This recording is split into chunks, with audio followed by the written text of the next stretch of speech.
Muy bien, entonces lo que vamos a hacer hoy es continuar lo que ya arrancamos y quizás esta sea una de las clases centrales en muchos de los temas que vamos a ver. Eh, lo voy a llamar, de hecho, pues el archivo se llama Equity Premium Puzzle porque ese es, digamos, a lo que vamos a referirnos hoy. Luego van a entender de qué estoy hablando, digamos, mucho, de manera más clara, pero es una de las piezas angulares de esta literatura. Entonces voy a arrancar donde terminamos.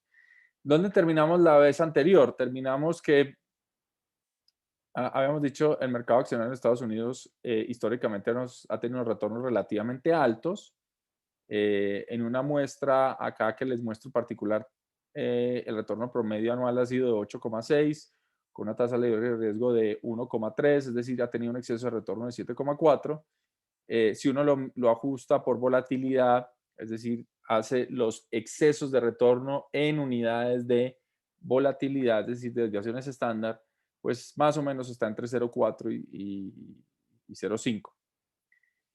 Y obviamente lo que les decía es que, bueno, los retornos, fíjense ustedes que son unos retornos buenos, son muy volátiles, es decir, fíjense que la desviación estándar es casi que del doble, entonces cuando uno invierte en un mercado accionario, pues puede esperar mucha volatilidad en los retornos anuales, que esos excesos de retorno son procíclicos, es decir, que están correlacionados con el PIB y de hecho de manera más precisa con el consumo de los hogares en Estados Unidos, que son variables macro que en principio nos deberían guiar sobre qué tanto riesgo hay en la economía de Estados Unidos, pero lo que estamos viendo pues es que esas variables macro tienden a ser órdenes de magnitud menos volátiles. Es decir, si bien a veces tenemos episodios donde, como por ejemplo con la pandemia, pues hubo una contracción muy fuerte en Estados Unidos y muchas otras economías, en general pues el PIB y el consumo son variables relativamente volátiles.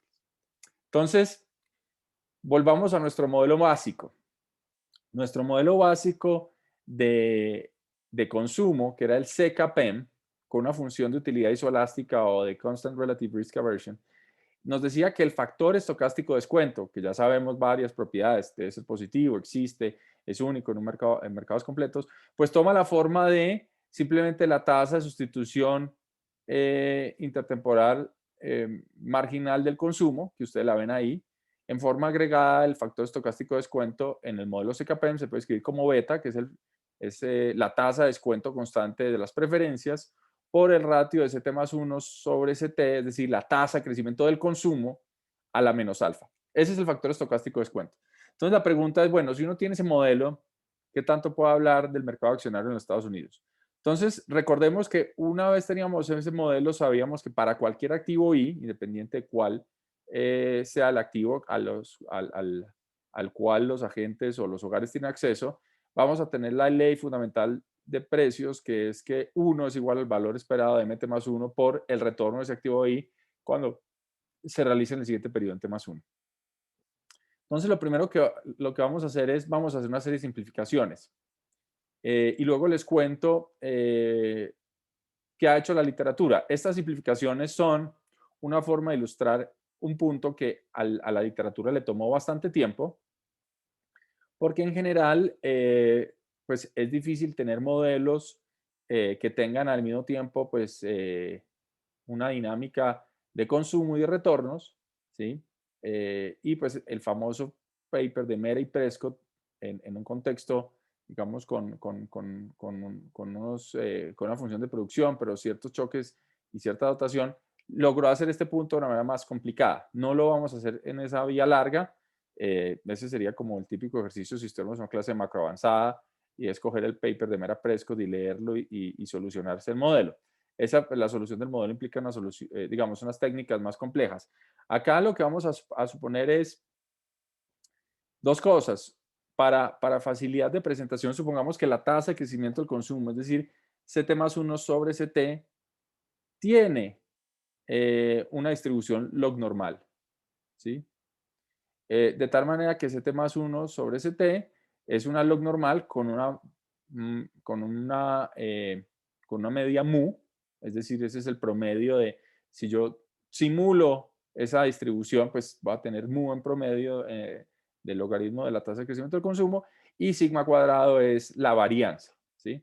Y recuerden que una de las ventajas de la distribución log normal es que está caracterizada perfectamente con solo esos dos parámetros. En una función log normal, si eso es la media y la varianza, pues ya tienen exactamente todo lo que necesitan saber de la distribución.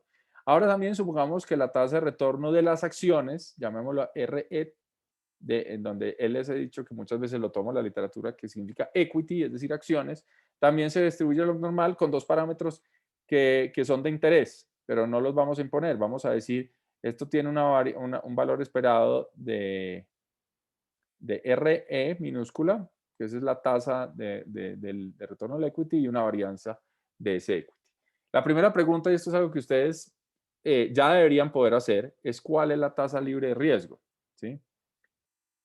Es decir, yo podría dejar la clase aquí e irme a tomar un café, pero no, otra vez lo vamos a hacer en la medida que ustedes se acostumbran a trabajar con estas funciones log normales. Que entre otras, pues el taller tiene un ejercicio que les toca a la fuerza, si no se han familiarizado con la distribución log normal y las esperanzas, pues ahí se vuelven los mejores amigos a las malas, probablemente. Pero bueno, entonces, la tasa o factor libre de riesgo sabemos que cumple esta siguiente propiedad y le voy a poner esa R barra y es que ese retorno es cierto desde el momento T. Y eso es lo que lo hace libre de riesgo. En el momento T yo sé que hay unos precios de ese activo libre de riesgo, yo ya conozco los payoffs porque son ciertos, no importa el estado de naturaleza, yo ya los conozco, de tal manera que desde hoy puedo anticipar cuál es el retorno de tener ese activo de riesgo. Entonces, esa tasa el factor de libre riesgo va a salir del valor esperado y lo que va a tener es que 1 sobre R es igual al valor esperado de MT más 1. Y esto ya lo hemos dicho. Y de hecho hemos dicho que una de las cosas interesantes de esta literatura es que siempre tenemos que la inversa de la tasa del factor libre de riesgo, es decir, 1 sobre R, es el primer momento del factor estocástico de descuento. Es decir, es algo que ata el modelo con un observable.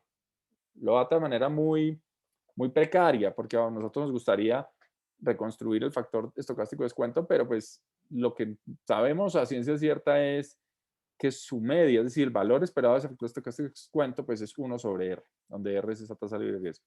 Bueno, ahora, ¿qué hacemos? Tome logaritmos a ambos lados. ¿Qué hay en el lado izquierdo? 1 sobre R. ¿Cuál es el logaritmo de 1 sobre R? El logaritmo de 1 sobre R es logaritmo de 1 menos el logaritmo de R. El logaritmo de 1 es 0. El logaritmo de R, fíjense que ese R está escrito como un factor, ¿sí?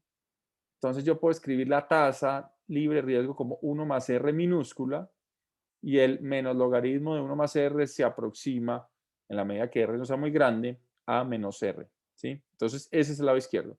Del lado derecho tengo un problema, es que tengo el logaritmo de una esperanza.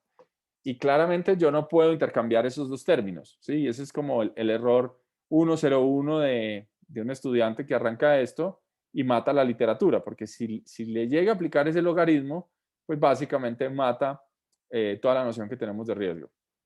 Entonces, fíjense que estamos tomando el valor esperado estamos haciendo una transformación monótona, que es el logaritmo del valor esperado de una función bueno, que no es lineal, no podemos aplicar, pero sí sabemos lo siguiente, sabemos que lo que está dentro del corchete, yo lo puedo escribir, el beta no me importa, el beta lo puedo sacar de la esperanza, es un factor que multiplica. Yo lo que puedo escribir yo puedo escribir ese ZT más 1 sobre ZT a la menos alfa, lo puedo escribir como E a la menos alfa, ¿sí? Por el logaritmo de ZT más 1 dividido CT. Y fíjense que eso equivale a tener a E a la tasa, elevado a la tasa de crecimiento del consumo multiplicado por alfa. Y como tenemos esa función, hemos dicho que es log normal, lo que ya sabemos de varias clases es que yo puedo calcular el valor esperado de esa nueva función. Y el valor esperado de esa función va a ser el exponencial, ¿sí? Elevado al valor esperado, la función que tengo ahí, más un medio de la varianza de lo que tengo ahí. Bueno, ¿qué es el valor esperado de lo que tengo ahí? Es simplemente menos alfa mu, porque mu es el valor esperado de la tasa de crecimiento del consumo. ¿Y cuál es la varianza de lo que tengo ahí? Pues tengo un menos alfa por una tasa de crecimiento, ese menos alfa. Recuerden que cuando yo tomo la varianza de algo, pues el coeficiente queda al cuadrado, entonces tengo un alfa cuadrado, el U medio lo mantengo y luego tengo la varianza de la tasa de crecimiento del consumo, que es sigma cuadrada. Entonces, la siguiente, y espero que eso lo tengan claro y si no, pues lo repasen, porque eso lo vamos a usar muchas veces. Ya lo hemos hecho, o sea que quizás alguno dirá, sí, profe, no se cansó, eso ya lo sabemos. Pero bueno, prefiero repetirlo porque luego lo que vamos a hacer es que los modelos van a ir aumentando lo que está en los corchetes. Entonces es importante recordar qué hay en cómo se soluciona esto. Entonces, finalmente, pues lo que yo voy a tener es que voy a tener el logaritmo de beta e a la menos alfa mu más alfa sigma cuadrado sobre 2. Ahora ya no tengo el valor esperado porque ya lo encontré. Y entonces puedo aplicar ese logaritmo, de hecho multiplicar por menos 1. Y eso me da la expresión de la tasa libre de riesgo, que ya lo hemos dicho, que tiene una relación inversa con el factor de paciencia. ¿Sí? Si el factor de paciencia es muy alto, la tasa de interés libre de riesgo es baja. Luego tiene una relación directa con la tasa de crecimiento económico, que está multiplicado por alfa. Alfa en estas preferencias, y esto ya lo he dicho varias veces, juega un doble papel, que es difícil pues darse cuenta acá porque las preferencias implícitamente lo traen, pero ahí ese alfa lo que me está diciendo es cuánto yo estoy dispuesto a sustituir consumo futuro por presente. Es la tasa, ¿sí?, de elasticidad de sustitución intertemporal, ¿sí? Y de hecho, pues, como se halla es que, por ejemplo, si ustedes tuvieran una regresión y yo les pregunto, bueno, alguien esto empíricamente, ustedes deberían relacionar cuáles son la tasa de crecimiento del consumo con la tasa de interés, ¿sí? Y alfa, pues, sería como una forma, y así se hacía, digamos, inicialmente en los modelos más sencillos. Alfa se puede identificar como cómo varía el consumo frente a choques a la tasa de interés. Bueno, el tercer componente es muy importante, existe porque en esta función log normal, el segundo momento es relevante, la varianza es relevante, y esto ya lo hemos visto. Ese segundo término tiene una interpretación muy sencilla que tiene que ver con el efecto de precaución. Y es que en la medida que los agentes tengan más varianza en las tasas de crecimiento del consumo, pues tienen loterías o tienen pagos más inciertos. Una cosa es tener una tasa de crecimiento muy promedio muy buena del 2%, pero si la volatilidad es muy alta, pues eso significa que yo podría a veces tener incluso caídas en mi tasa de crecimiento del consumo. Entonces, en la medida que yo tenga mucha varianza, pues la gente va a tratar de precautivamente, de forma, digamos, anticipada, pues tratar de autoasegurarse con los bonos libres de riesgo y un aumento en la volatilidad, en la varianza del proceso del consumo va a implicar una tasa de interés más baja, ¿sí? Entonces, es interesante porque, pues, esta es una expresión muy sencilla. Uno puede tener muchísimas más cosas en una tasa de interés. Uno podría tener esto para distintos agentes, pero pues uno puede resumir, por ejemplo, la discusión de por qué las tasas de interés han bajado secularmente en el mundo y leerla a través de esa ecuación. Una primera interpretación es que la tasa de crecimiento del consumo mundial ha venido cayendo, sobre todo en las economías desarrolladas. Si ustedes miran, por ejemplo, la economía europea o japonesa y de cierta medida también en Estados Unidos, la tasa de crecimiento del producto per cápita y del consumo se han venido desacelerando. Mucha gente dice, mire, esta ecuación tan sencilla debería explicar esa relación sencilla de una declive o reducción secular o tendencial de la tasa de interés, y mucha gente lo ata al hecho que la productividad no ha venido aumentando al mismo ritmo que lo hacía antes. Y ahí hay unos temas fascinantes, muy macro, al que le interesa luego le cuento. Por ejemplo, está el libro de Gordon sobre, Gordon está en Northwestern, Bob Robert, y él básicamente hace un recuento de toda la historia de Estados Unidos, y lo que dice está muy y eso, yo creo que es una discusión interesante, sobre todo para ustedes que son jóvenes, porque este es un viejo, y este viejo salió como un buen viejo renegando, diciendo, no, esto no es lo mismo que antes. Entonces la gente le dice, no, que la tecnología, que inteligencia artificial, que Twitter, que Facebook, que WhatsApp. Le dicen, a mí no me jodan. Innovación, penicilina, los autos, la batería eléctrica, estos son pendejadas. Bueno, lo estoy caricaturizando para que se motiven. Es un libro bastante grueso, pero si lo googlean, de pronto encuentran resúmenes interesantes. Ese es un argumento, que en Estados Unidos la productividad ha venido cayendo, que la innovación, por ejemplo, se agotó. Hay un argumento de que en la Segunda Guerra Mundial, por el conflicto, pues hubo el esfuerzo tan grande de desarrollar muchas cosas, ¿sí? Desde microondas hasta lo que hoy serían o las bases de lo que serían los teléfonos celulares y todo, y que luego pues el proceso de innovación se ha venido cayendo. Ahí hay un escepticismo grande y hay una confrontación grande de gente que dice, no, señores, ahora estamos en un proceso de revolución enorme, estamos teniendo una gran de productividad, lo que pasa es que de pronto no estamos mirando bien el PIB y cómo se mide. Bueno, esa es toda una discusión macro muy chévere. Resumen de la película. Hay una relación sencilla entre crecimiento de la economía y tasas de interés. Lo otro tiene que ver con el envejecimiento de la población. Y sabemos también que la demografía, pues en los últimos años, sobre todo en los países desarrollados, pero también de manera muy marcada en los últimos 20 años en países emergentes, es una reducción de las tasas de crecimiento, digamos, poblacionales. Entonces, uno puede interpretar rápidamente este modelo como un aumento en el factor de paciencia y pues eso llevaría a unas tasas de interés más bajas. Obviamente, uno puede hacer un modelo más sofisticado para eso, pero bueno, se puede leer muy rápido. Y lo otro tiene que ver con el aseguramiento. Hay gente que dice, mire, lo que ha venido pasando en el mundo es que tenemos una región ha venido creciendo mucho, que es el Asia, en particular, pues no es ninguna sorpresa, China, y resulta que el proceso de China ha sido un proceso muy exitoso, pero con mucha incertidumbre, y eso ha generado como a nivel global un desbalance donde por falta de mercados financieros y por preocupación de cómo vamos a asegurar, digamos, la continuación de este proceso, pues muchos asiáticos vienen ahorrando en tasas libres de riesgo a nivel mundial y bueno, eso está deprimiendo las tasas de interés. Todas esas son discusiones muy interesantes, pero son más discusiones, digamos, de contexto macro. Pero es para que ustedes vean que con una simple ecuación, pues uno puede, el día de mañana, si la tiene en la cabeza y alguien les pida que hablan de la tasa de interés, pues ustedes pueden agarrar eso en la cabeza y decir, bueno, yo tengo algún elemento para hablar de la tasa de interés de forma sencilla, cómo se comporta. Ahora,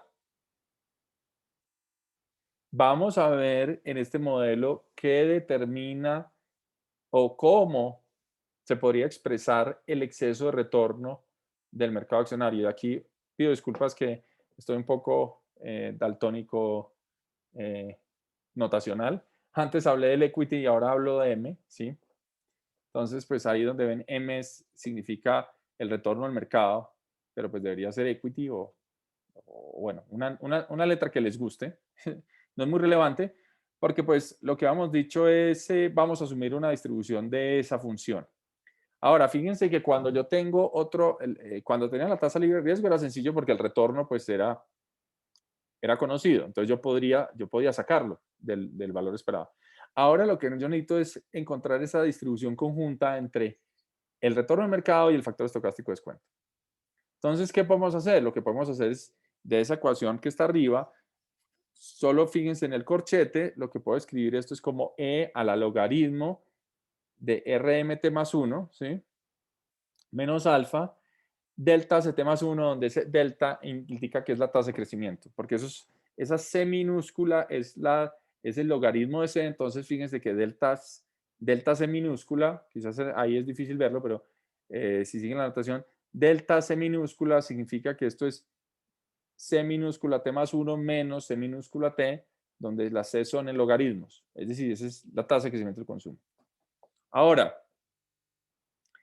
¿qué necesito yo para encontrar el valor esperado de eso? Bueno, ahí ustedes ven, lo que necesito es, o aplico la siguiente operación es, lo que está en el corchete va a ser igual a la exponencial por el valor esperado de esa variable que está ahí. Y fíjense que de hecho ya hice otra sustitución, que es el logaritmo de la R mayúscula, la cambié por R minúscula. Es decir, ese ya no es un factor de retorno, sino una tasa de retorno. Por eso yo a veces los taladro tanto porque pues en la vida práctica siempre hablamos de tasas, nunca hablamos de factores, pero en los modelos hay que tener cuidado para poder hacer ese tipo de truquitos. Entonces ahí la RM es la tasa de retorno al mercado accionario y yo tengo que encontrar el valor esperado de la tasa de retorno al mercado accionario menos alfa por la tasa de crecimiento del consumo. Ese es el primer componente. Y el segundo componente es 1 más un medio de la varianza, pero la varianza de qué? De esa variable que está ahí.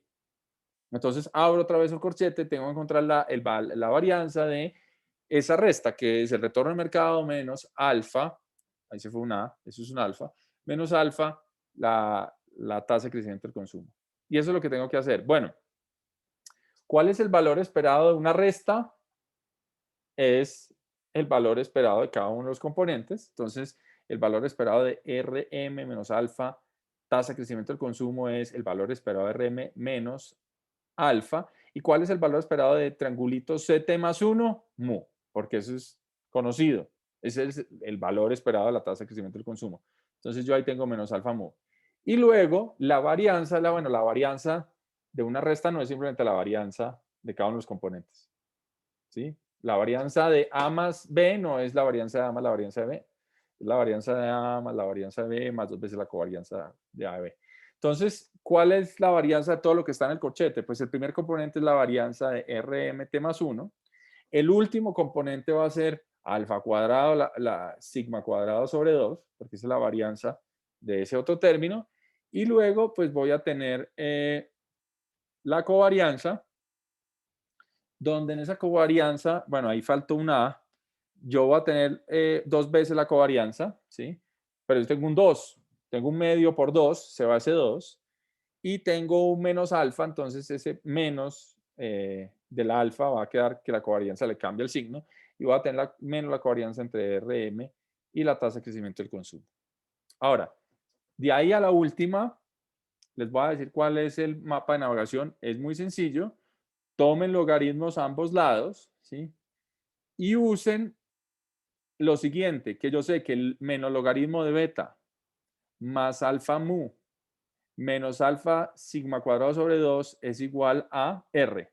Entonces, ahí hay un montón de términos cuando toman el logaritmo que ustedes pueden reorganizar y decir, señores, pero es que esto es R.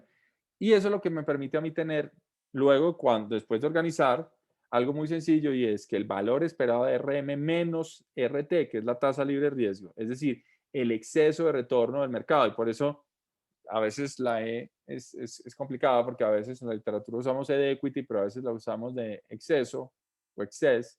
Pues el excess return del mercado va a ser exactamente igual a la covarianza entre el retorno del mercado alfa por la tasa de crecimiento del consumo, ¿sí? ¿Ese resultado de qué depende? Ese resultado depende básicamente del supuesto log normalidad, que permite simplificar la expresión del corchete, ¿sí? Si yo tuviera otro tipo de distribuciones, pues tendría que encontrar cuál es esa distribución conjunta del retorno de mercados y el consumo. Y de hecho, pues si uno tiene un modelo, uno puede explícitamente calcular pues cuál es esa función de distribución conjunta. Acá, dado que estamos trabajando una función que depende solo de primeros y segundos momentos, resulta que con la covarianza yo tengo todo lo que necesito. Alguien me preguntará, profe, ¿los retornos son log normales? Y la respuesta es no. De hecho, hace poco salió un paper sobre analizando la simetría, el skewness y la kurtosis de los excesos de retorno, y se sabe que pues los excesos de retorno son colas de distribución relativamente más anchas que una normal, y en logaritmo también. Entonces, no necesariamente es una buena distribución a la hora de modelar como los excesos de retorno, pero en últimas acá nos van a atar de manera muy precisa el factor estocástico de descuento con los retornos, y eso es lo que nos va a interesar. Entonces, ¿qué significa esa covarianza? Bueno, entonces, ¿cuándo debería esperar yo un exceso de retorno alto del mercado? Bueno, esa ecuación me está diciendo que yo debería tener una covarianza positiva, ¿sí?, entre el retorno del mercado y la tasa de crecimiento del consumo. Entonces, si la tasa de crecimiento del consumo es baja, ¿sí?, por ejemplo, delta CT más 1 es muy bajo y mi retorno es muy bajo, ¿sí?, esa correlación positiva entre los dos va a hacer que ese activo sea riesgoso, y eso es lo que ya les he dicho en varias oportunidades. A mí lo que me importa realmente no es solo la volatilidad, sino cómo está covariando mi bienestar con los retornos que me ofrece el mercado. Y si cuando yo estoy jodido el mercado me ofrece unos retornos muy malos, pues eso realmente es un activo bastante riesgoso, ¿sí? Si yo soy muy averso al riesgo, mejor no tomarlo. Eso es como casi que, por decir algo, bueno, no sé. Apostar en un casino, no sé, bueno, no creo que el ejemplo no va a funcionar. Nos vamos a quedar con el ejemplo de leche descremada. Pero ustedes entenderán que básicamente lo que esta ecuación quiere decir es que pues si yo tengo que al mismo tiempo que el activo me está ofreciendo unos retornos malos, yo tengo una tasa de crecimiento para abajo, mala, yo ahí es donde necesitaría alguien que me tire. Bueno, en estos días vi a alguien que decía que un activo seguro es como un buen amigo, ¿sí?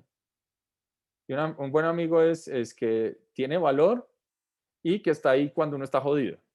Bueno, algo muy riesgoso es eso, que es como el antiamigo, que uno está bien jodido, ¿cómo estás? Y no volvió la llamada, desapareció. Ese es un amigo riesgoso.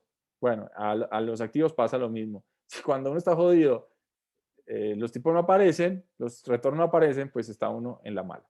Entonces, esa es la explicación de esa ecuación.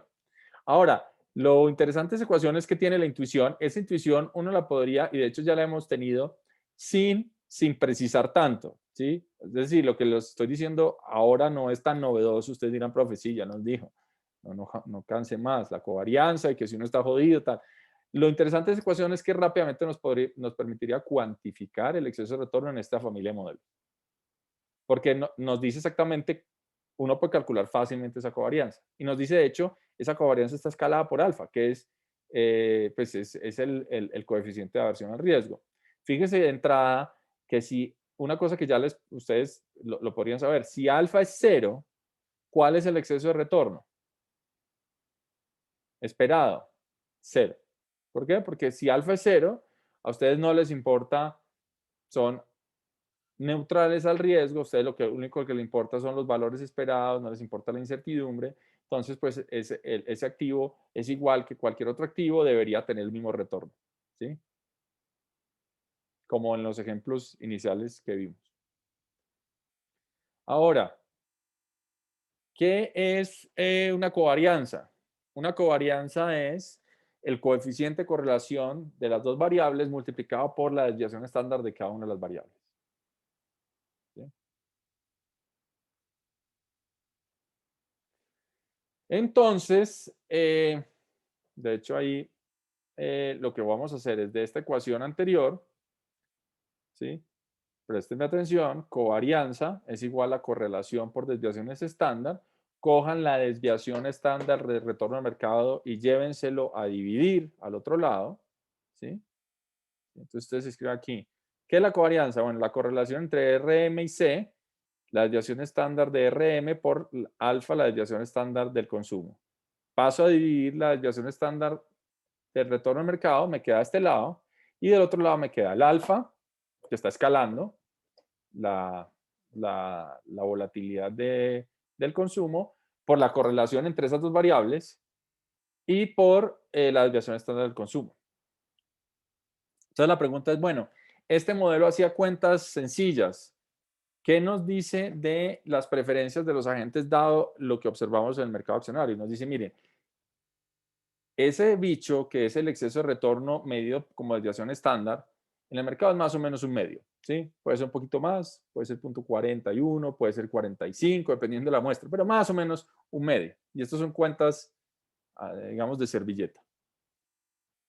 Alfa, ni idea, pero yo sí sé cuál es la correlación entre el retorno al mercado y la tasa de crecimiento del consumo. Sé porque ustedes me creen y yo se las mostré.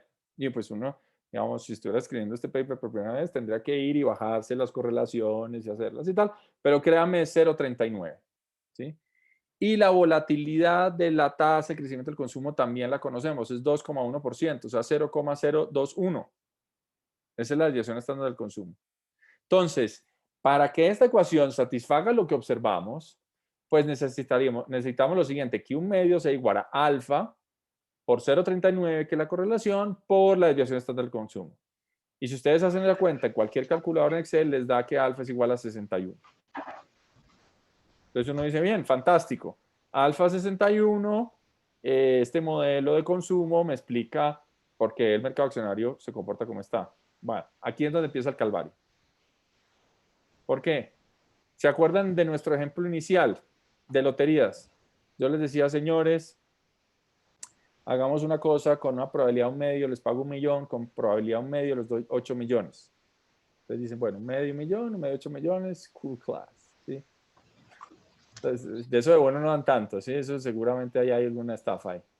Pero bueno, ustedes dicen, bueno, 1/2, 1/2, yo les digo, bueno, hagamos una cosa, dígame un número y yo se lo doy ya y no jugamos esta lotería, ¿sí? Bueno, ustedes algunos dirían, ya no me acuerdo qué dijeron, ¿sí?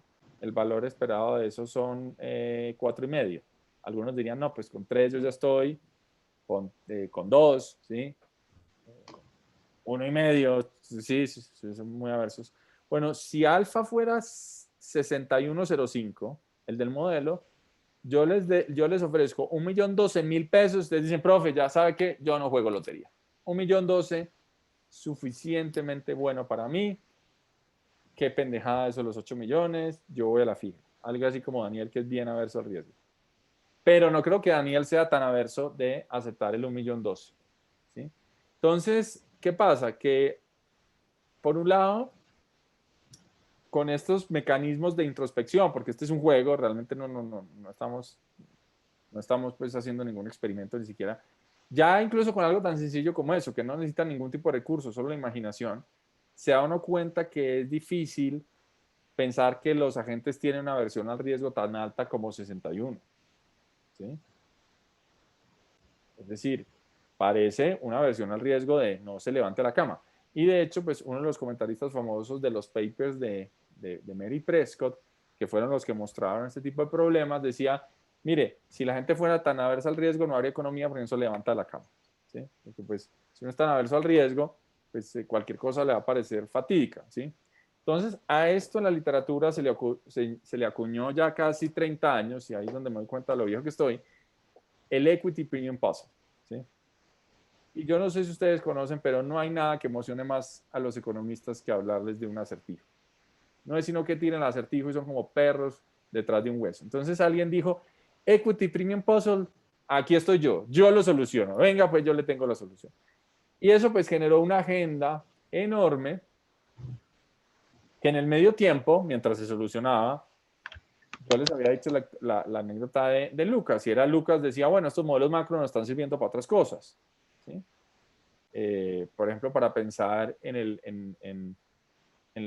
por ejemplo, cómo los choques a la inversión se propagan, cómo se comparten riesgo economías internacionales, cómo incluso puede uno tratar de mirar una política fiscal o política monetaria. Porque esta ecuación que les está mostrando la base está en el fondo de cualquier modelo simple, por ejemplo, monetario. ¿Sí? Entonces la pregunta era, bueno, como esto no le pegó a las acciones, entonces le decimos a la gente de los bancos centrales, uy, hermano, este modelo de neokeynesiano, que es una aproximación, pues es una sofisticación de un modelo neoclásico, no sirve, arranque de nuevo, ¿no? Entonces mucha gente dijo, ¿sabe qué? Vaya usted, descifre qué pasa con las acciones y nosotros seguimos con la macro y seguimos haciendo preguntas macro, ¿sí?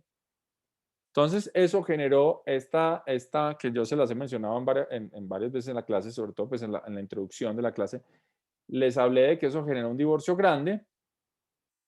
Y bueno, después de tantos años tenemos muchas soluciones al puzzle, ¿sí?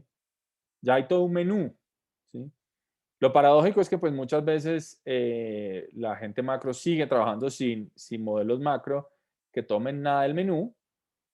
Es decir, dicen, bueno, mi modelo servirá para analizar esta pregunta, pero no me pregunten por activos financieros. ¿Sí? No me pregunten por acciones, ni por bonos, y luego vamos a ver, ni por tasas de cambio. Pero pues sí pregúntenme por la inflación y cómo la inflación. Bueno, en todo caso, pues esto es lo que vamos a ver en las próximas clases, y es qué ha hecho la literatura para solucionar el Equity Premium Puzzle. A este acertijo se le sumó otro tipo de cosas que la gente de finanzas venía haciendo con base en el CAPEM. Pero bueno, perdón, me faltó un paper que es muy influyente en la vida de Daniel, que es, alguien dirá, profe, bien, pero ojo que, pues esto está hecho basado en el supuesto de log normalidad, puede ser que los retornos no sean así y esto nos esté llevando como por un camino, digamos, sin salida, y es precisamente por el supuesto. Es decir, que estamos comprando todos los resultados simplemente por el supuesto. Entonces, después de los papers de Mary Prescott, que hacían coger un modelo, solucionarlo, simularlo, Hansen y Jagannathan, en una colaboración, en un paper muy sencillo, que uno dice, bueno, hoy en día esto pues, ¿qué es esto? Pues es muy sencillo, pues escribieron un paper mostrando que, no, mire, esto es muy general. Y en últimas, el problema de los modelos de consumo es que no tienen volatilidad en el factor estocástico de descuento. Es decir, esa covarianza que está ahí entre el retorno al mercado y el consumo no funciona es porque usted está tratando de empujar una covarianza de algo que tiene una volatilidad muy pequeñita. Y por más que intente, si la volatilidad del factor estocástico de descuento no es alta, olvídese que usted le va a pegar las acciones. Entonces, vamos a ver, antes de empezar con lo otro, digamos, con más hechos estilizados, vamos a ver los límites de Hansen-Jagannathan, que son 3 o 4 ecuaciones muy sencillitas. La primera ecuación ya la sabe. 1 es igual al valor esperado de Rm por Mt más 1. Esa, check. Bueno, cojan esa ecuación, ¿sí? Y vuelven a escribir abajo, pero en vez de Rm, pónganla con R. Entonces va a ser 1 es igual al valor esperado de R barrita por M. Hagan una sustracción de las dos ecuaciones. Entonces yo tengo un 1 y un 1. 1 menos 1, 0. Y del otro lado tengo un valor esperado que es el valor esperado de esa resta, sería el valor esperado de Rm mt más 1 menos el valor esperado de R barrita mt más 1. Yo puedo coger y aplicar el valor esperado, porque el valor esperado de A más B, si es el valor esperado A más el valor esperado de E, me puedo volver y puedo escribir todo lo anterior como el valor esperado de Rm menos R barra multiplicado por Mt más 1. ¿Ok? Hasta ahí vamos bien. Bueno, el valor esperado de X por Y es igual a ¿qué? Es una función de distribución conjunta, pero por las propiedades del valor esperado sabemos que el valor esperado de X por Y es igual al valor esperado de X, ¿sí?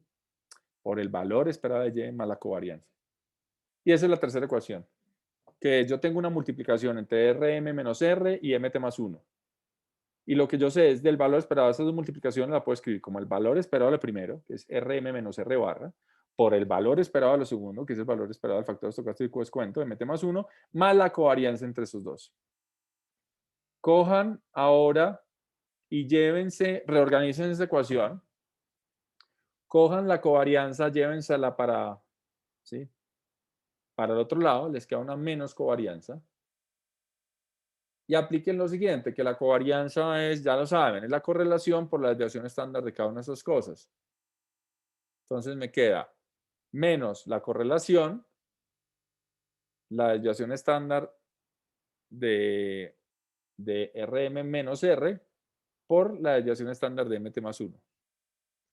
Y vuelvan a reorganizar y escojan esa desviación estándar de Rm menos R, llévense al otro lado y tengo un factor esperado, el factor estocástico es cuando un Mt más 1 por ahí volando, pásenlo al denominador. Y ahí lo que me está diciendo es otra forma de encontrar para cualquier tipo de activo y distribución. Ahí no impuse nada. O sea, esto lo puede hacer,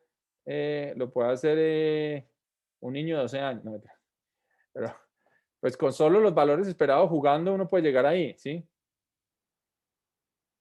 Me dice que el valor esperado del exceso de retorno en unidades de exceso de retorno debería ser igual a menos la correlación por la desviación estándar del factor estocástico de descuento en relación a su valor promedio. Bueno, ¿cuál es el límite? Y por eso llamo límite. Es que Hansen y Jagannathan, aquí muy vivos, dicen, hombre, esa correlación, ni idea qué es. ¿Sí? Pues para eso uno tiene que suponer algo, mirar los datos, ¿sí? Recuerden que el factor estocástico de descuento no es observable. Entonces, pues uno tiene que buscar la forma de decir, bueno, ¿qué voy a decir de esa correlación? Pero Hansen y Jagannathan, en un momento de lucidez, dice, yo sí sé algo, y es que esa correlación está entre menos 1 y 1. Eso sí, pues no hay No hay tu tía que valga, como decimos en Medellín. Es una expresión muy de veterano. Muy bien, entonces, dado que ese número está entre -1 y 1, el valor esperado, ¿sí? De la izquierda y la derecha, me dice que lo máximo que un modelo me puede dar de exceso de retorno está acotado, porque tiene que ser menor o igual, ¿sí? La igualdad pues solo va a ocurrir, por ejemplo, cuando roce a 1 menos 1, ¿sí? Pero va a estar acotado, porque eso no va a salir de ahí por la desviación estándar del factor estocástico de descuento ajustado por el valor esperado del factor estocástico de descuento, ¿sí? Y esto es algo que ustedes deberían repasar luego en sus ratos libres, muy amenos, invitan a unos amigos a tomarse una cerveza y les cuentan y les hacen el límite de Hansen-Yaganata, ¿sí? Y tienen tanto éxito social como Daniel. No, mentira. Hoy estoy montador pues para que Daniel no se me duerma. Muy bien, entonces, eso significa que en últimas, y por eso este paper, siendo tan sencillo, es muy influyente. Dice, mire, acá llevamos varios años tratando de solucionar estos temas macro de cómo se comportan los retornos, la utilidad, las tasas de crecimiento, todo endógeno. Pues obviamente está el paper de Meredith Prescott, que es bien, digamos, es bien interesante y no es trivial de solucionar, porque toca hacer una iteración de una función de valor, cosa que pues es un tema de una clase macro avanzada. Pero Hansen y Yaganata muestran que en últimas uno puede resumir esto a una cosa muy sencilla, y es qué tanta volatilidad el modelo genera de su factor estocástico de descuento. Si el factor estocástico de descuento tiene una volatilidad muy bajita, olvídese que este modelo va a poder predecir un exceso de retorno alto del mercado accionario. Porque si el límite es muy bajito, pues el modelo está restringido, o sea que el modelo no va a solucionar este tema. Entonces, en últimas, parafraseando lo anterior, uno puede decir que el éxito de un modelo de asset pricing, de activos financieros, pues tiene que ir a la raíz de solucionar el problema de baja volatilidad del factor estocástico de descuento. De alguna manera, esa es la solución. Hay que decir, no, señores, esto se mueve mucho más de lo que el modelo básico implica, ¿sí? Entonces, una, una, una, una respuesta es, bueno, usted necesita que esto se mueva más, pues aumente alfa, ¿sí? Porque fíjense que la volatilidad del logaritmo del factor estocástico de descuento es proporcional a alfa. Si usted tiene una versión al riesgo muy alta, así la tasa de consumo no se mueva mucho, usted le está metiendo como ¿sí? Lo está ampliando, esa volatilidad. Entonces yo ya les dije que un alfa muy grande no parece ser consistente con, eh, con cosas muy sencillas de introspección. Uno dirá, bueno, un alfa muy grande podría asimilarse a agentes muy activos, perdón, muy aversos al riesgo, que no van a incurrir en ningún tipo de riesgo. Y alguien dice, bueno, no, pero hágale que igual yo necesito solucionar esto. Hay un problema. Y este es el primo hermano del Equity Premium Puzzle y se llama el Risk Free Puzzle. Y es que si uno está dispuesto a asumir que la versión a riesgo es muy grande, pero sin cambiar el modelo, diciendo, no, a mí este modelo me parece fantástico porque este es el modelo base de todos los modelos macro, yo no lo quiero abandonar, pues si uno aumenta mucho ese alfa, se encuentra con dos problemas. Y es que en la medida que aumente el alfa, recordemos cuál es la expresión para la tasa libre de riesgo en una situación log normal. En la medida que yo aumento el alfa, estoy aumentando esa sustitución en el tiempo.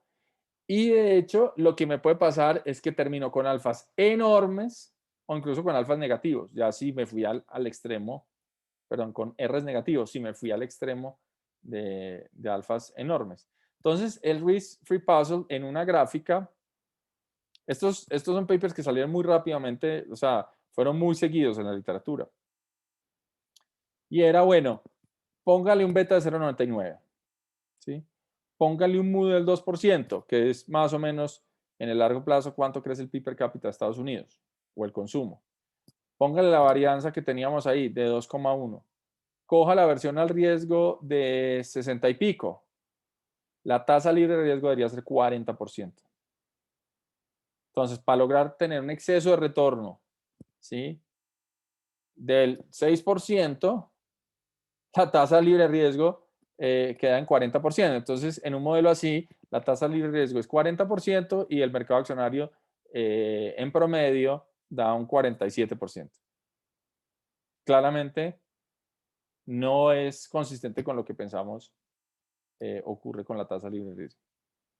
Entonces, esto mostró que incluso si uno quería o estaba dispuesto a asumir un alfa grande solo digamos, por lograr generar un exceso de retorno alto, al mismo tiempo se estaba dañando la tasa libre de riesgo. ¿Sí? Muy bien. Entonces, conclusión hasta acá. Un modelo básico de consumo tiene una baja volatilidad del factor estocástico de descuento, que solo se puede escalar si uno asume aversiones al riesgo muy altas, que parecen implausibles y que al mismo tiempo dañan la tasa libre de riesgo del modelo. Entonces, ahí parece una vía sin, ¿sí? Una vía sin acceso, es decir, una vía bloqueada. Por ahí no vamos a solucionar nada. Entonces, pues bueno, la pregunta es cómo lo vamos a solucionar. Pero al mismo tiempo, aunque incluso de forma un poquito en el tiempo antes, la gente en finanzas no estaba obsesionada con estos modelos. Decían, bueno, allá que los macroeconomistas hagan modelos, yo quiero entender cuáles son los betas, cómo se mueven, cómo los calculo, cuáles son los activos, cuál es el universo de activos, ¿sí? Y empezaron a mirar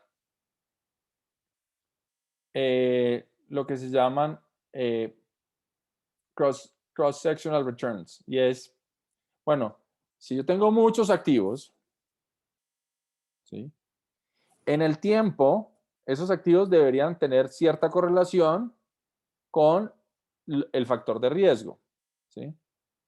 Es decir, si por ejemplo yo digo que el consumo es lo que genera el riesgo, pues en el tiempo, si se mueve el consumo para arriba o para abajo, pues los activos se deberían mover y responder ese riesgo. Pero adicionalmente, si yo me pregunto, bueno, después de 20 años en todo el portafolio de activos que tengo, ¿cómo se han comportado los excesos de retorno de cada uno de esos activos? Pues debería también ser cierto que los activos que tengan más retorno son los que están más expuestos, ¿sí? O en esta, vamos a aprender hoy la palabra del día es loading, ¿sí? O si si están más expuestos, tienen un loading con la fuente original de riesgo, ¿sí? Entonces,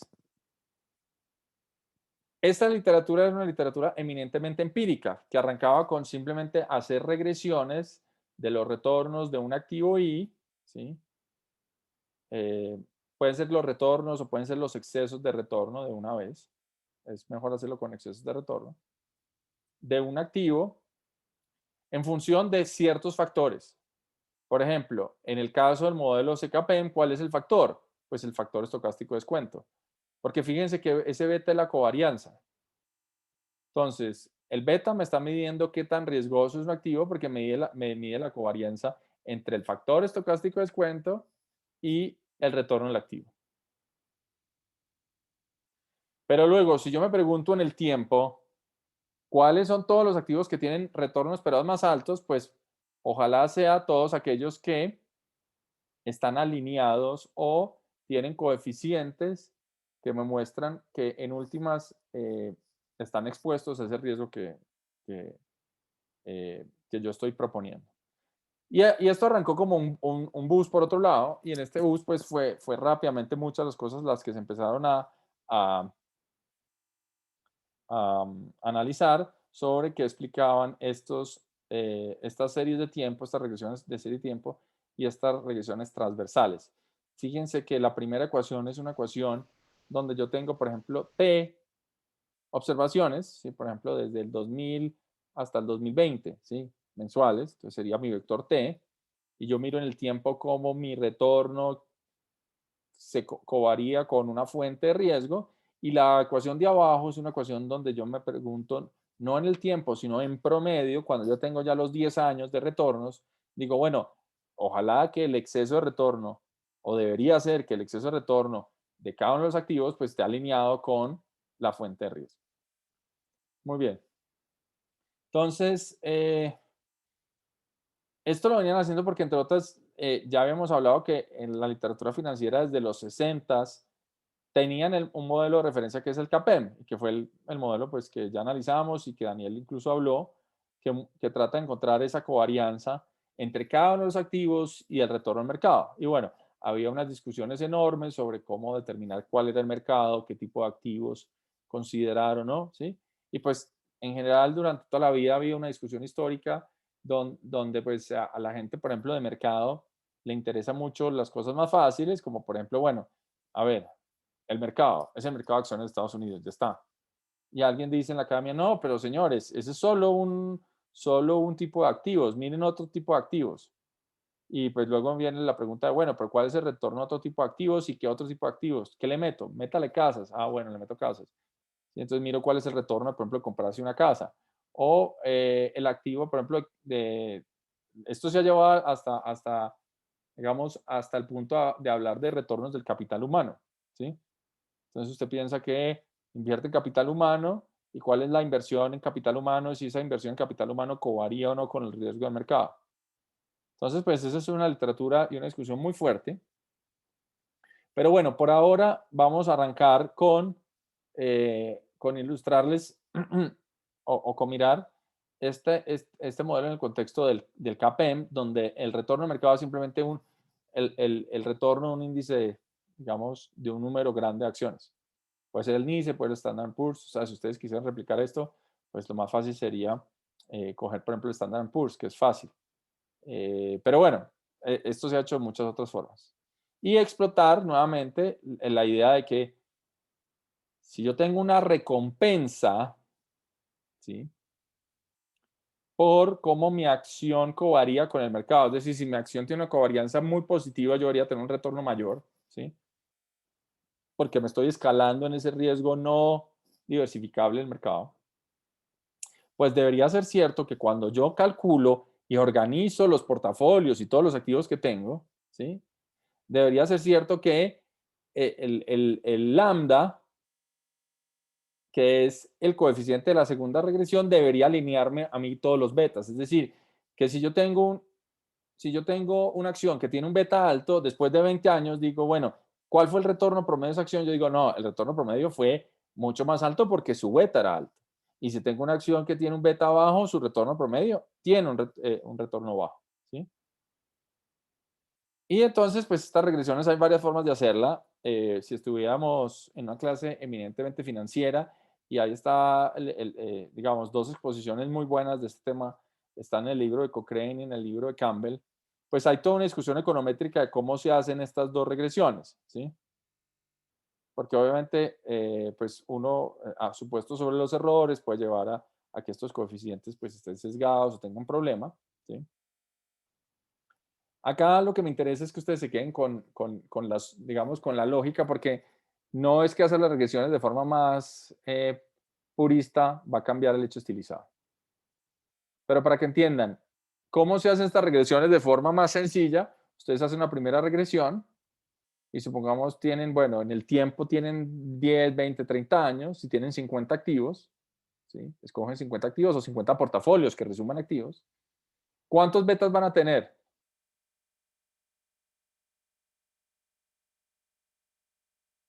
De la primera regresión.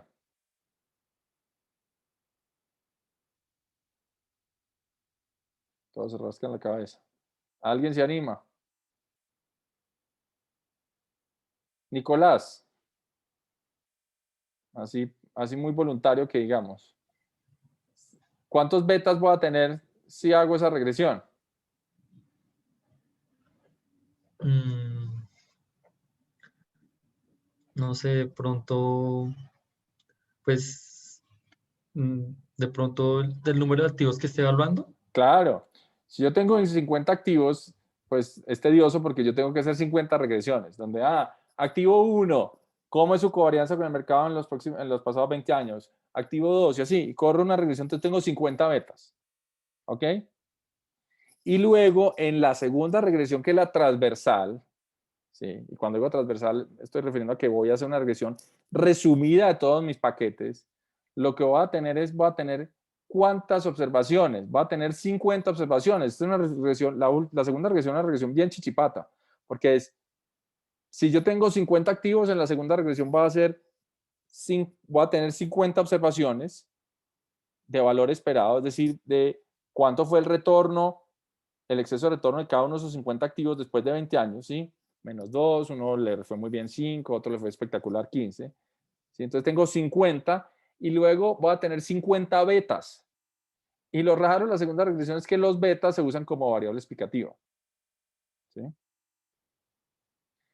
Y mi coeficiente, mi típico beta, va a ser lambda, y lambda va a ser un número. ¿Sí? Y lambda me debería decir a mí cómo los betas se organizan dado un exceso de retornos, o cómo covarían esos betas con el exceso de retorno histórico. ¿Sí? Entonces, si ustedes tienen un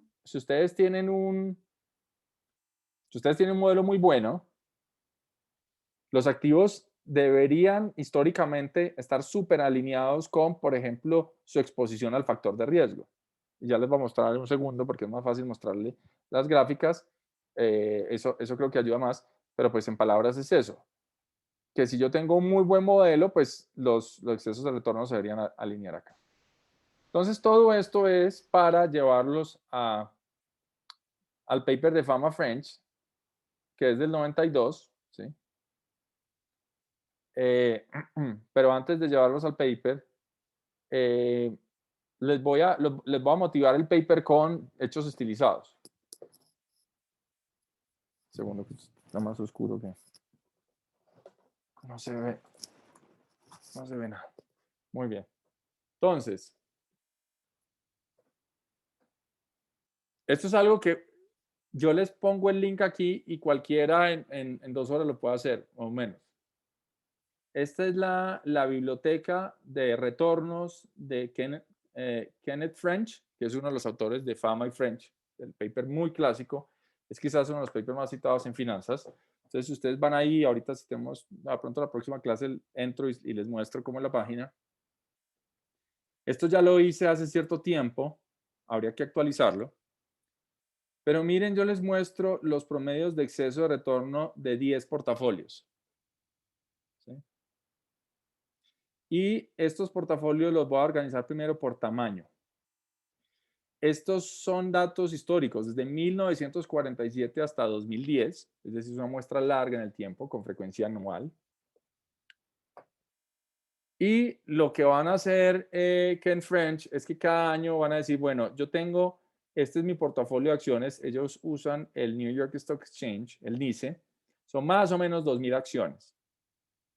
¿Sí? Y por eso pues son un referente tan grande porque pues este trabajo para hacerlo es el típico trabajo doloroso de alguien que quiere hacer un doctorado en finanzas después. Le ponen a hacer esto porque claramente eso significa pues tener acceso a las librerías de cada uno de las especies y mirar cómo se comportó y demás. Acá para dummies, ya no lo tienen organizado, fantástico.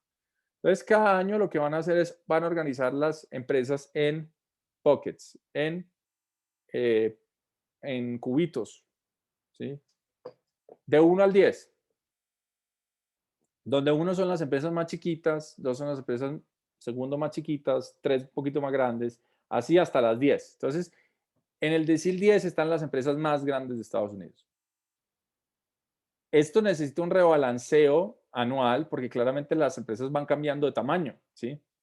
Por ejemplo, una empresa que arranca en el decil 1 empieza a crecer, a crecer, a crecer y después de un año dice, no, señores, ustedes ya tienen un tamaño muy grande, lo va a pasar al 8. ¿Tamaño de qué? Me faltó decir. De empleados, de ventas, de cantidad de propagandas en el Super Bowl. No, el tamaño es por capitalización bursátil. Entonces, uno con con la misma fuente hace todo acá. ¿Sí? Esto es fácil, esta es la más fácil de hacer. Incluso, por ejemplo, para Colombia es la más fácil de hacer porque uno solo necesita P por Q.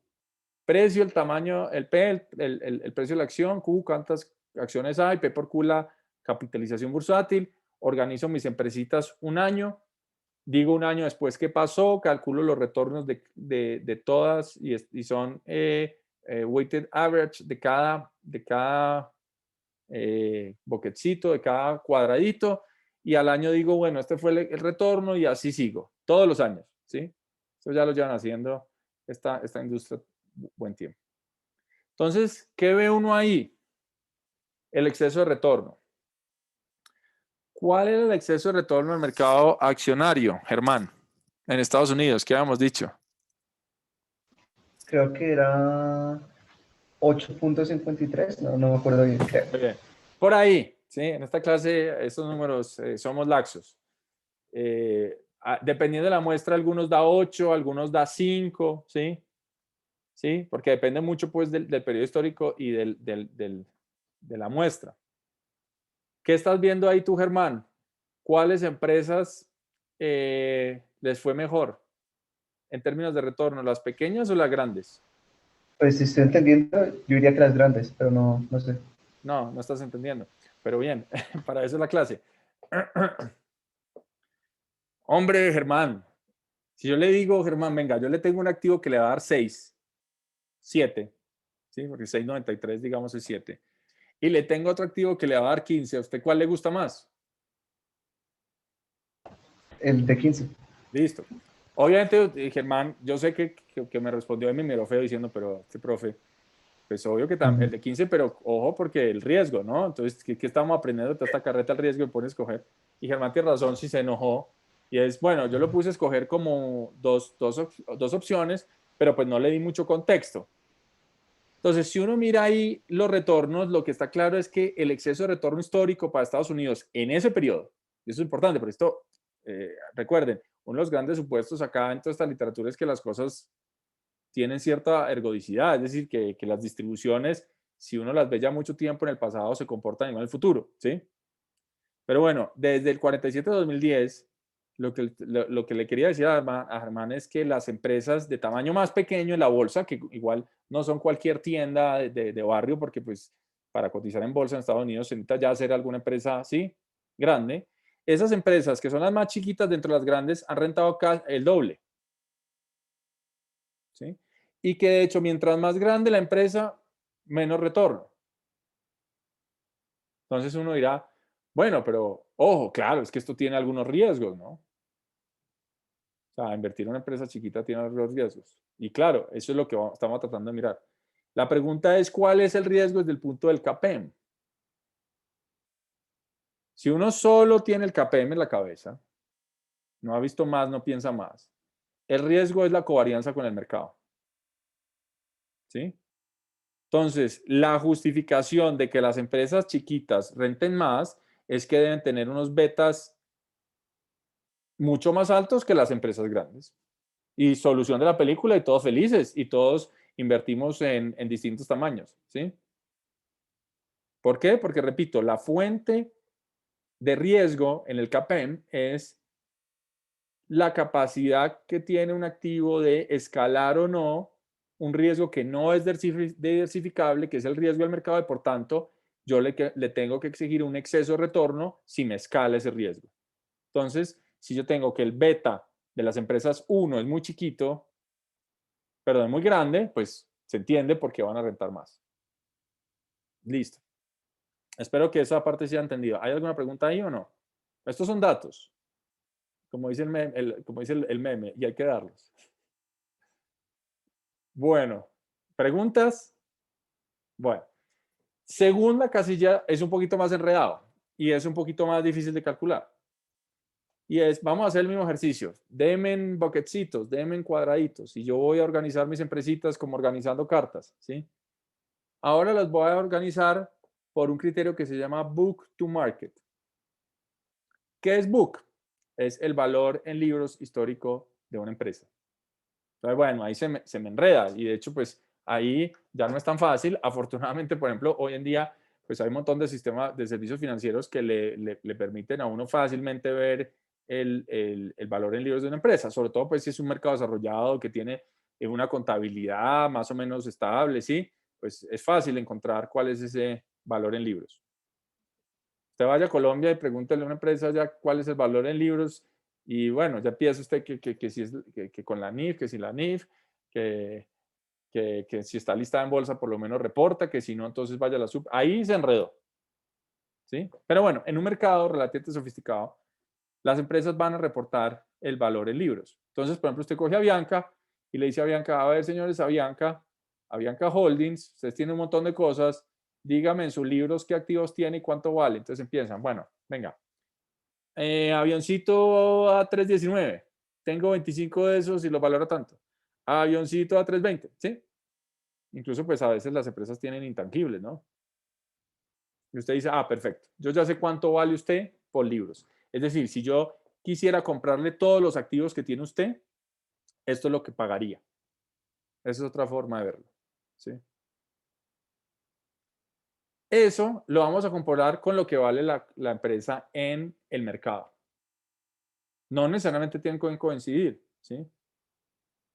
De hecho, pues si ustedes están pensando en empresas relativamente modernas, pues las empresas modernas relativamente tienen a veces unos libros que valen poco, pero pues la gente dice, ojo, que esta empresa se va a comer el mundo, va a acabar con la competencia, tiene una innovación, esto vale oro, ¿sí?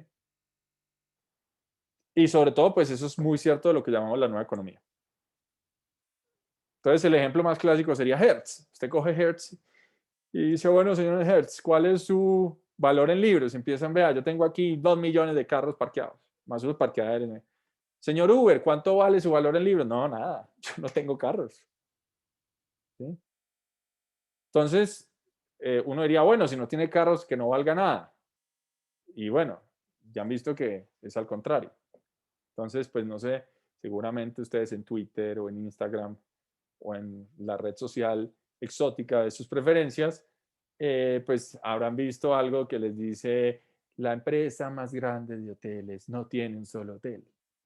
La empresa más grande de transporte no tiene un solo carro, ¿sí? Entonces, pues, cuando uno dice, bueno, voy a organizar mis empresitas en Book to Market, pues voy a agarrar las que tienen más valor en libros o las que tienen menos valor en libros y las voy organizando y voy a mirar el retorno. Ahora, Germán, que es mi ayudante acá, veamos la tabla de Book to Market. ¿Qué decir te parece chévere? El 10, ¿no? El último. Sí, bien. Un poco empujado, ¿no? Pero bien. Entonces, este es uno de los hechos más controversiales de las finanzas modernas. Y hasta el sol de hoy la gente se sigue peleando por eso. ¿Sí? Pero, nuevamente, estos son los datos, hay que darlos. Si ustedes cogen los retornos anuales de las empresas del New York Stock Exchange del 47 al 2010, se van a dar cuenta que las empresas que han rentado más son las que tienen más en valor en libros. Entonces ahí salta uno y dice, ¿cómo así? ¿Pero qué pasó con esa vaina de los Uber? O de los Microsoft, o de lo que sea. No es que esos eran los berracos. Entonces, ese ya lo vamos a ver, es uno de los hechos más peleados, pero yo los quería motivar era porque si ustedes ven, y olvidémonos de historias, y ya Héctor, dame un segundo, ya te atiendo, olvidémonos de historias complementarias, olvidémonos de qué es un Uber, un Airbnb, olvídense un segundo, pónganse como un caballo así y digan, ¿qué me diría el CAPEM? Bueno, yo he hecho un estilizado. 10 y el 10 renta como loco, o sea, 19%. Fíjense que habíamos hablado que el retorno promedio era como 6,8, esto es 20, o sea, ¿sí? Esto es la locura. ¿Por qué renta tanto? Entonces, si uno tiene el KPM, uno dice, no, señores, tranquilos, calma, muy sencillo. Esas empresas de book to market deben tener unos betas enormes, es decir, cuando yo estoy agregando riesgo en el portafolio, yo meto una empresa book to market alto, estoy escalando mi riesgo porque tiene un beta grande. ¿Sí? Entonces, esa sería la explicación del KPM. Héctor tiene una pregunta. Sí, profe, pues tenía. no es una pregunta, Es una afirmación.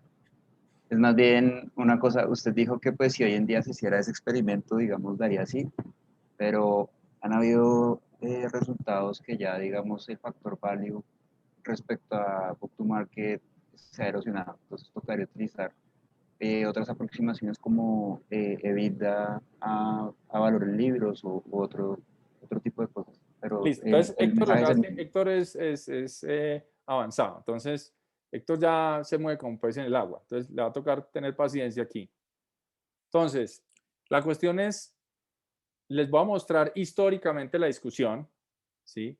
Y lo que nos está anticipando Héctor es que después de muchos años donde la gente se daba totazos en la cabeza tratando de explicar esto, ese factor se empezó a erosionar en el sentido que las empresas con valores libros altos no empezaron a rentar tanto, ¿sí? Entonces, yo voy a llegar allá, Héctor. De hecho, te puedo decir como lo último en la discusión, que salió hace 3 semanas o 2 semanas, y es Fama y French, que son los papás de todos estos, salen a decir, señores, miren, yo les voy a mostrar la evidencia que el problema con ese factor es que es muy volátil, y a pesar de que hay todos estos papers diciendo que el value se erosionó, econométricamente, estadísticamente, no se puede comprobar que hubo un cambio de régimen entre la muestra original de nuestro paper y la muestra que le sigue, y no se puede comprobar es porque este factor es muy volátil, ¿sí? Entonces, luego llegaremos allá porque es una discusión interesante, incluso si a uno le encarreta el tema de macrofinanciera, pues estos son temas muy relacionados con cómo invierte uno la plata, ¿sí? Entonces es chévere. Pero bueno, yo por ahora los quiero dejar ahí, porque ya son las 4:45. Entonces, lo siguiente que les voy a mostrar, y eso sí, pues para que no queden en suspenso, les voy a mostrar es qué pasa cuando yo hago dos gráficas muy sencillas y escojo de esas dos tablas, la de tamaño en la izquierda y la de valor en libros sobre el mercado a la derecha. ¿Qué pasa si hago la segunda regresión y digo, bueno, yo ya tengo todos los años cuál es el retorno promedio, pero si yo organizo estos 10 portafolios por exceso de retorno, ¿será que están alineados con el beta, sí o no? Y aquí cierro la clase. Fijémonos solo en la gráfica a la izquierda. ¿Están los portafolios alineados con el beta? Uno diría, hombre, casi. Miren, puntico, sí, puntico, puntico. Es decir, en general, si ustedes solo se fijan en... Un segundo, voy a ver si puedo anotar. Muy lento este zoom hoy. Si ustedes se fijan en este pedazo, ¿sí? Parece que la teoría fuera muy adecuada, y es que los activos que tienen más exceso de retorno son activos que tienen mayor beta, ¿sí? Entonces acá uno diría, CAPM, check. Oh, pero ¿qué pasó acá?